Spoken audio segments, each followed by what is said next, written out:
আজকের অনুষ্ঠানের প্রধান অতিথি কবি অনির্বাণ ঘোষকে আমার প্রণাম জানাই।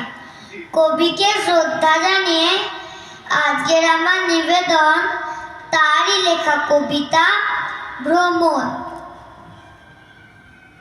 এক্সাম শেষ হলে কোনখানে ট্যুরে যাই, ট্রেনে কোনখানে নাকি প্লেনে চেপে দূরে যাই।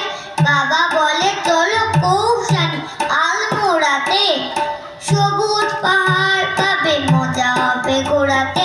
কাকা বলে থামো দাদা ঢের ভালো মধুপুর, অথবা শিমুলতলা নয় খুব বেশি দূর। দিদু বলে তোরা খুব হয়েছি বোদ্ধা, আমি বাপু এবছর যাবই অযোধ্যা। মাসি বলে চলো ব্যাংকক মালয়েশিয়া, খরচা প্যাকেজ ট্যুরে নয় খুব বেশি। আর দিদি বলে দেরাদুন, দাদা বলে আগ্রা, মা যদি বলেন কিছু বাবা দেন বাগড়া। শেষমেশ মামা বাড়ি ঝুলছিল বরাতে, দল বেঁধে যেতে হলো মালিবাগ ভরাতে। নমস্কার।